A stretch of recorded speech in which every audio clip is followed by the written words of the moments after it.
नमस्कार, मी मोहित शिंदे. जनवार्तामध्ये आपल्या सर्वांचं स्वागत. पाहूया पुण्यातील काही विशेष घडामोडी.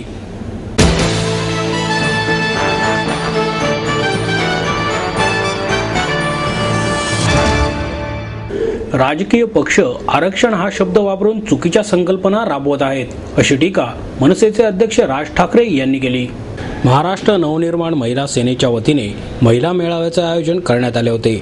या प्रसंगी पक्षाचे सरचिटणीस अनिल शिदोरे, आमदार शिशिर शिंदे, शिरीष सावंत, अविनाश अभ्यंकर, आमदार मंगेश सांगळे, पक्षनेते राजन शिरोडकर, महिला सेनेच्या उपाध्यक्षा रीटा गुप्ता, आशा मानडी, शालिनी ठाकरे, नगरसेविका रुपाली पाटील, सुशीला नेटके यांच्यासह महिला पदाधिकारी उपस्थित होत्या.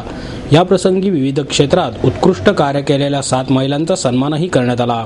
राज ठाकरे म्हणाले, महिलांना 33% 50% आरक्षण देण्यात आले आहे. वास्तविक पाहता आरक्षण हा शब्दच तिटकारा आणणारा आहे. समाजामध्ये पुरुष आणि स्त्री या 2च जाती आहेत, परंतु राजकीय पक्ष आरक्षण हा शब्द वापरून चुकीच्या संकल्पना राबवत आहेत. सध्या विविध क्षेत्रांमध्ये आकाशाला गवसणी घातलेल्या महिलांची उदाहरणे आपल्यासमोर आहेत. पुरुषांच्या खांद्याला खांदा लावून अनेक महिला विविध उपक्रम राबवत आहेत. असे असताना महिलांना आरक्षण या शब्दामध्ये अडकवून सीमित करण्याचे कारणच नाही. त्यामुळे हा शब्दच चुकीचा आहे. महिलांना राजकारण आणि समाजकारणामध्ये पुढे यायचं असेल तर त्यांनी जिजाऊंचे चरित्र आत्मसात केले पाहिजे. प्रत्येकामध्ये काम करण्याची उर्मी आहे, परंतु इच्छाशक्ती नसल्याने त्या मागे पडत असल्याचेही ठाकरे यांनी यावेळी सांगितले. पुढे ते म्हणाले, प्रत्येकजण कुटुंब प्रमुख म्हणून पुरुषांना ओळखत असतो. वास्तविक सर्व कुटुंब सांभाळण्याचे काम महिला करत असल्याने त्याच खऱ्या कुटुंब प्रमुख आहेत.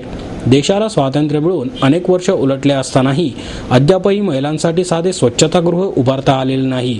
मनसेच्या प्रत्येक पदाधिकाऱ्यांनी आपल्या वॉर्डात महिलांसाठी स्वच्छतागृहाची उभारणी करावी. सध्याची येणारी पिढी नवविचारांची आहे, त्यामुळे त्यांचे विचार आत्मसात करूनच महिलांनी राजकारण अथवा समाजकारण करावे, अशी अपेक्षाही त्यांनी यावेळी व्यक्त केली.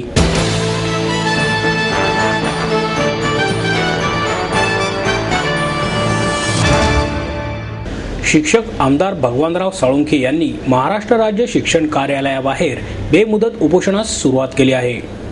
राज्यातील अंशतः अनुदानित प्राथमिक, माध्यमिक आणि उच्च माध्यमिक शिक्षक तसेच शिक्षकेतर कर्मचारी यांना 1 नोव्हेंबर 2005 प्रमाणे निवृत्तीवेतन योजना लागू करावी, या प्रमुख मागणीसाठी उपोषणाला सुरुवात झाली. आमदार भगवानराव साळुंखे हे महाराष्ट्र राज्य शिक्षण संचालक प्राथमिक आणि माध्यमिक यांच्या कार्यालयाबाहेर सेंट्रल बिल्डिंगच्या दारात बेमुदत उपोषणाला बसले आहेत.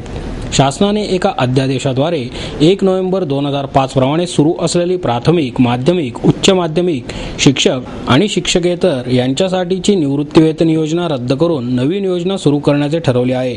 शासनाची ही योजना मुख्यतः अन्यायकारक आहे.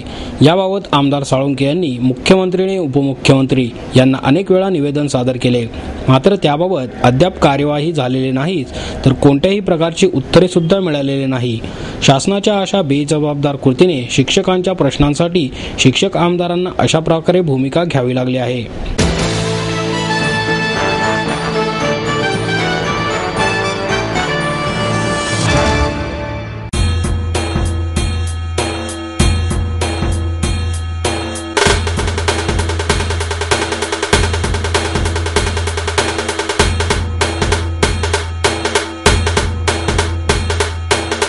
माहेर सोडून सासरी आले.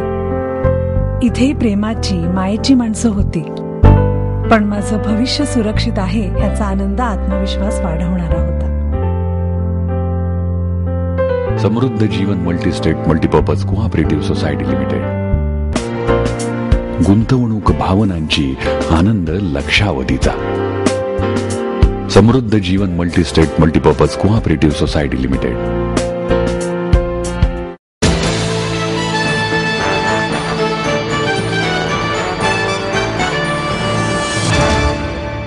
राज्यात 2 ऑक्टोबर रोजी केबल ऑपरेटर संघटनेने बंद पुकारला आहे.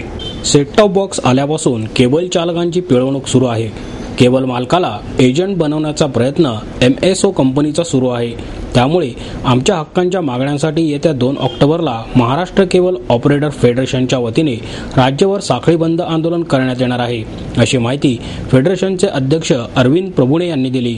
डॉक्टर बाबासाहेब आंबेडकर भवन येथे आयोजित बैठकीत ते उपस्थित होते.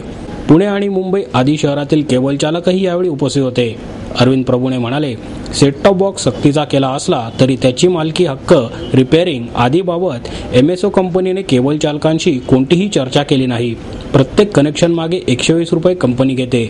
मात्र कोणते चॅनलचे किती, 120 रुपये कसे आकारले याबाबत कंपनी कोणतीही ठोस माहिती देत नाही. सेट टॉप बॉक्समुळे केबलसाठी देण्यात येणारे भाडे कमी होईल असे सांगण्यात आले होते. मात्र सध्या पाहता भाडे कमी न होता वाढण्याचेच संकेत आहेत. त्यामुळे केबल चालकांचेच नव्हे तर ग्राहकांचेही नुकसान होत आहे. केबल मालकाला एजंट बनवण्याचे प्रयत्न हाणून पाडण्यासाठी हे साखळी बंद आंदोलन पुकारण्यात आले आहे. सुरुवातीला संपूर्ण 1 दिवस प्रक्षेपण बंद आंदोलन करण्यात येणार होते.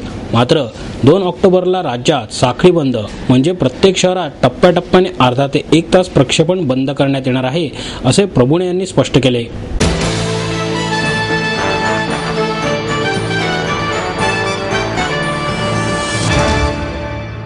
पुणे सहकारी बँकेच्या अध्यक्षपदी बाबा शेख यांची बिनविरोध निवड करण्यात आली. अल्पावधीतच विशेष अस्तित्व सिद्ध केलेली आणि प्रगतीच्या दिशेने घोडदौड सुरू असलेल्या पुणे सहकारी बँकेच्या अध्यक्षपदाची निवडणूक नुकतीच पार पडली. ही निवडणूक सर्व सभासदांच्या संगनमताने बिनविरोध पार पडली. या बिनविरोध झालेल्या निवडणुकीत अध्यक्षपदासाठी प्रसिद्ध व्यक्तिमत्व बाबा शेख यांची निवड करण्यात आली. अध्यक्षपदी निवड झालेला बाबा शेख यांचा अनुभव आणि प्रसिद्धीचा उपयोग बँकेच्या विकासासाठी निश्चितच होईल असा विश्वास माजी अध्यक्ष रा वैद्य यांनी यावेळी व्यक्त केला.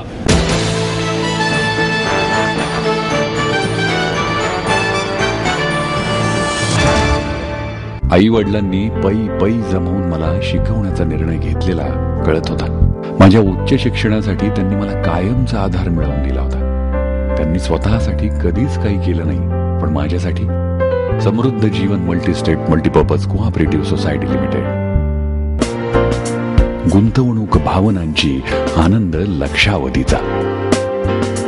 समृद्ध Jeevan multistate multipurpose cooperative society limited.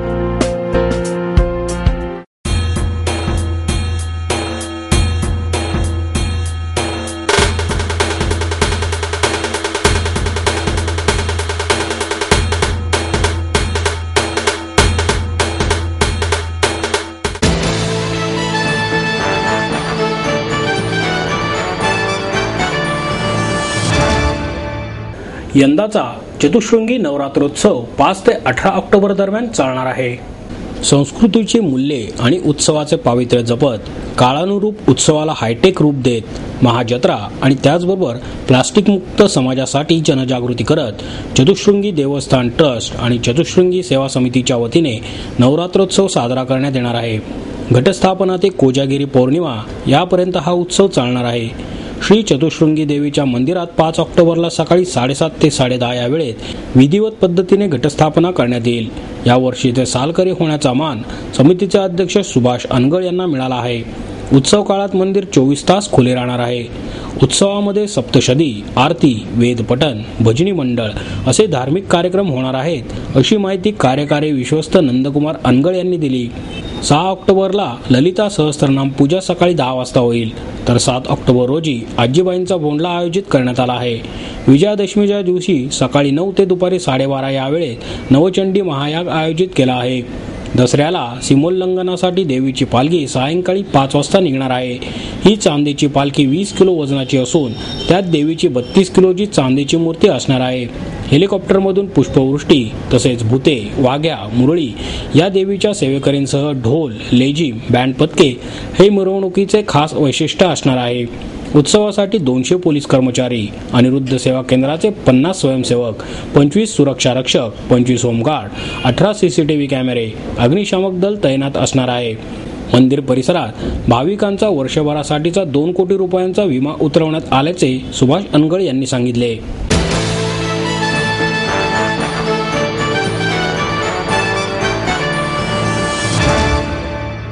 शिक्षण संस्था चालकांच्या विविध प्रश्नांकडे राज्य सरकारचे लक्ष वेधण्यासाठी शिक्षण संस्था चालकांनी घंटानाद आंदोलन केले. जिल्हाधिकारी कार्यालयासमोर या आंदोलनाबरोबरच शहरातील सर्व संस्था चालकांना सर्व शाळा 2 तास उशिरा सुरू करण्याचे आवाहनही करण्यात आले. शिक्षण संस्थांसमोर उभ्या असलेल्या विविध समस्यांवर मार्ग काढण्यासाठी यापूर्वी अनेकदा राज्य सरकारच्या प्रतिनिधींबरोबर बैठका झाल्या. महामंडळाच्या प्रतिनिधींनी या बैठकांमध्ये अगदी मुख्यमंत्र्यांसमोरही आपल्या अडचणी मांडल्या. या बैठकांमध्ये प्रत्येक वेळी सरकारकडून आश्वासनेच देण्यात आली. ही आश्वासने पूर्ण करण्यात मात्र सरकार अपयशी ठरले. त्यामुळे संस्था चालकांसमोरच्या समस्या आणखीन बिकट झाल्या. या सर्व बाबी सरकारच्या लक्षात आणून देण्यासाठी अशा प्रकारे आंदोलन करण्यात आले.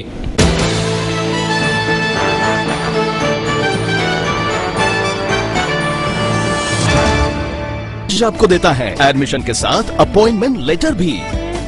बी civil, computers, electronics, electronic and telecommunications, IT and mechanical.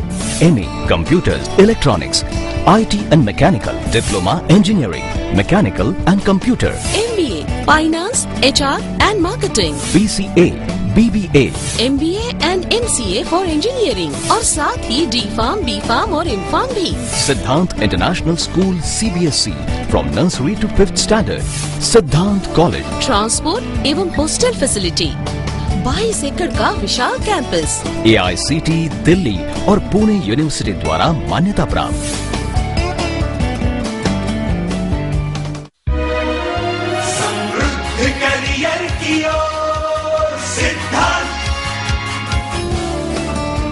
सिद्धांत कॉलेज, सुदुमरे, पुणे. एडमिशन के लिए आज ही कॉल करें या लॉग ऑन करें.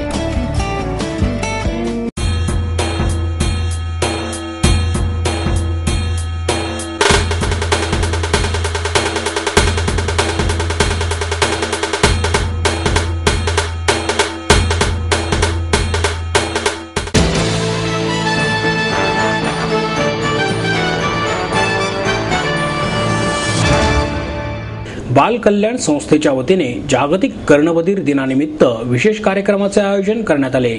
बाल कल्याण संस्थेच्या आई शिकवेल आईला या उपक्रमाअंतर्गत जागतिक कर्णबधीर दिनानिमित्त विशेष कौतुक समारंभाचे आयोजन करण्यात आले. यावेळी अपंग कल्याण आयुक्त बाजीराव जाधव, बाल कल्याण संस्थेच्या विश्वस्त भारती पवार, भारती फरांदे, मृणाल पवार, व्यवस्थापिका मिनिता पाटील, नंदकुमार फुले, अलका हुदलीकर आदी उपस्थित होते. सोलापूरच्या जया भानगे, नगरच्या पुष्पा गांगार्डे यांनी ही मनोगते व्यक्त केली. गतवर्षी कर्णबधीर मुलांसाठी बाल कल्याण संस्थेत विशेष मार्गदर्शन उपक्रमाची सुविधा सुरू केली होती. या अंतर्गत शिकलेल्या पालकांनी अन्य पालकांना विद्यार्थी घडवण्यासाठी केलेल्या मार्गदर्शनातून कर्णबधीर मुले बोलायला शिकले आहेत. या उपक्रमातून यशस्वीरित्या बोलणाऱ्या आई आणि पालकांचा सत्कार यावेळी करण्यात आला. खेडेगावात राहणाऱ्या पालकांनी खडतर प्रयत्नांतून काढलेल्या मार्गांचे अनुभवकथन यावेळी केले. विद्यार्थ्यांनी कविता सादर केल्या. पुणे, सोलापूर, नगर जिल्ह्यातील पालक, कर्णबधीर मुले, आई शिकवेल आईला उपक्रमाच्या सभासद यावेळी उपस्थित होते. बाल कल्याण संस्थेत पालकांनीच कर्णबधीर मुलांना बोलायला शिकवण्याचे प्रशिक्षण देण्यात येते. 0 ते 5 वयोगटातील बालकांसाठी दर महिन्याच्या पहिल्या आणि तिसऱ्या बुधवारी दुपारी 1 ते 3 दरम्यान आईला प्रशिक्षण देण्यात येते.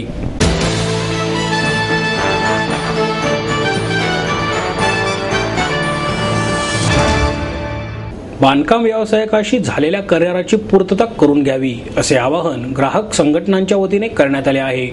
सदनिकांचे बांधकाम हे वर्क्स कॉन्ट्रॅक्टमध्ये मोडते, त्यामुळे त्यावर वॅट आकारण्याचा अधिकार राज्य सरकारला असल्याचा निर्वाळा सर्वोच्च न्यायालयाने नुकताच दिला आहे. त्यामुळे बांधकाम व्यावसायिकांनी सदनिकाधारकांकडे वॅटच्या मागणीसाठी लकडा लावण्यास सुरुवात केली. त्यामुळे सदनिकाधारकांमध्ये गोंधळाचे वातावरण आहे. या पार्श्वभूमीवर सर्वोच्च न्यायालयाच्या निकालाचा सदनिकाधारकांवर होणारा परिणाम स्पष्ट करण्यासाठी ग्राहक पंचायतीचे कार्याध्यक्ष सूर्यकांत पाठक, ग्राहक हितवर्धिनीचे सुधाकर वेलणकर आणि सजग नागरिक मंचाचे अध्यक्ष विवेक वेलणकर यांनी बैठक घेऊन सदनिकाधारकांचे शंका निरसन केले. नोंदणीकृत बांधकाम व्यावसायिकालाच वॅट मागण्याचा अधिकार आहे. आपली लढाई बांधकाम व्यावसायिकांविरोधातील नसून तत्वांची असल्याचे सुधाकर वेलणकर यांनी सांगितले. ते म्हणाले, ज्यांनी तयार सदनिका खरेदी केल्या आहेत त्यांना वॅट लागू होणार नाही. म्हणजेच बांधकाम पूर्ण झालेल्या सदनिकांना पूर्णत्वाचा दाखला किंवा भोगवटा प्रमाणपत्र नसले तरी या सदनिका वॅट आकारता येणार नाहीत. नोंदणी तारखेपूर्वी स्वीकारलेल्या कोणत्याही रकमेवर बांधकाम व्यावसायिक खरेदीदारांकडून वॅट घेऊ शकणार नाहीत. तसे केल्यास तो गुन्हा आहे असेही त्यांनी सांगितले.